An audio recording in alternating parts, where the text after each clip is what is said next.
დაზიანებული ნივთი პროდუქტის შესახებ მიწოდებული მცდარი ინფორმაცია თუ დაგვიანებული სერვისი. ეს იმ დარღვევების მცირე ჩამონათვალია, რომელთაც მომხმარებლები ყოველდღიურობაში ხშირად აწყდებიან. მიუხედავად იმისა, რომ პრობლემა მრავალგვარია, ქართული კანონმდებლობა მკაფიოდ განსაზღვრავს მომხმარებლის უფლებებსა და ბიზნესის ვალდებულებებს, რაც იმას ნიშნავს, რომ ნებისმიერი დარღვევის შემთხვევაში კანონი სამართლებრივ ბერკეტებს აწესებს.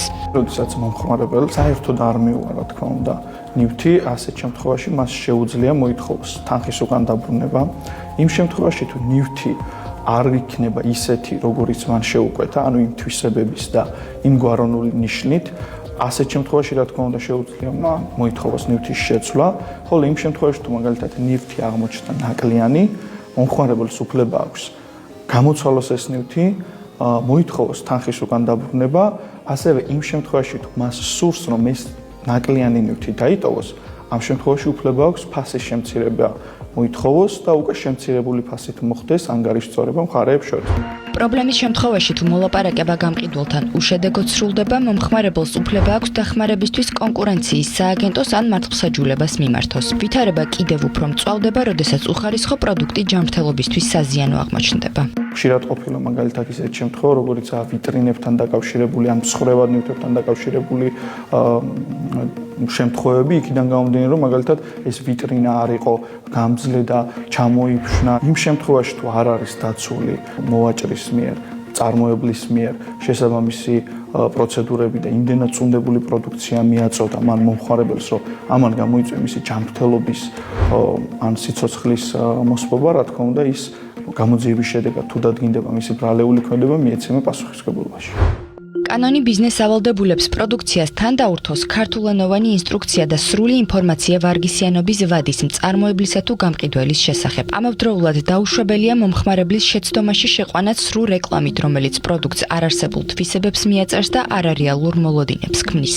აღნიშნული არის მომხმარებლის შეცდომაში შეყვანა და რა თქმა უნდა კანონმდებლობით დასჭადია და არ შეიძლება, ვინაიდან შეცდომაში შემყვანი რეკლამა პირველ რიგში გამიზნულია იმისთვის, რომ დაზარალდეს მომხმარებელი, ვინაიდან მას გონია, რომ ყიდულობს სულ სხვა პროდუქტს, მაგრამ სინამდვილეში არის საერთოდ ამისაგან განსხვავებული. შესაბამისად, ასეთ შემთხვევაში სავაჭრო სუბიექტს მოვაჭრეს ევალება, რომ რა თქმა უნდა ზუსტად ისეთი რეკლამა გააკეთოს, რომელსაც ის რეალურად ყიდის პროდუქტს. მაღაზიათა ქსელებსა და სხვა ბიზნეს სუბიექტებს უფლება აქვთ დააწესონ საკუთარი შინაგანა წესი, თუმცა ის არ უნდა ეწინააღმდეგებოდეს კანონმდებლობას და არ უნდა აუარესებდეს მომხმარებლის მდგომარეობას. პრაქტიკაში ხშირად ხდება, რომ ფასდაკლების პერიოდში პროდუქტის ფასი ჯერ ხელოვნურად იზრდება, შემდეგ კი ფასდაკლებულად არის წარმოდგენილი, რაც უკანონოდ ითვლება. ამასთან ბიზნესის წარმომადგენლებს აქვთ ვალდებულება მიუთითონ სამი ფასი და პროდუქტის ჯამური ღირებულება.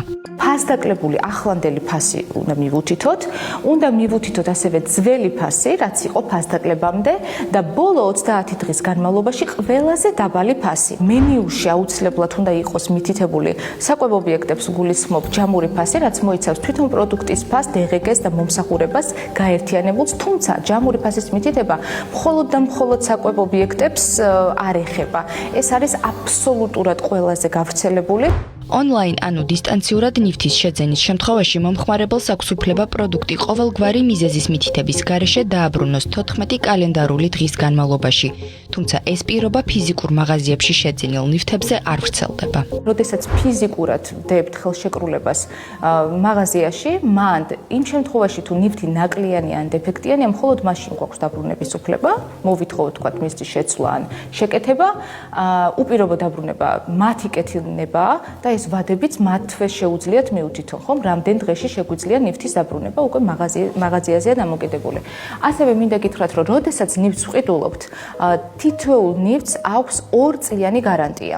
2 წლიანი გარანტია რას ნიშნავს? ამ 2 წლის განმავლობაში თუ მე აღმოვაჩინე მისი ნაკლი, მე შემიძლია მოვითხოვო, თქვათ, ჩემი უფლებების აღდგენა. მომხმარებლის უფლებების დაცვა სამართლიანი და გამჭვირვალე ბაზრის ერთ-ერთი მთავარი წინაპირობაა, სწორედ ამიტომ კანონმდებლობა ბიზნეს ავალდებულებს მომხმარებელს სრული და ზუსტი ინფორმაცია მიეწოდოს პროდუქტის ფასისა და პირობების შესახებ. ამ წესების დაცვა ხელს უწყობს მომხმარებლის ინფორმირებულ არჩევანს და ამავდროულად ქმნის სამართლიან კონკურენციას ბაზარზე.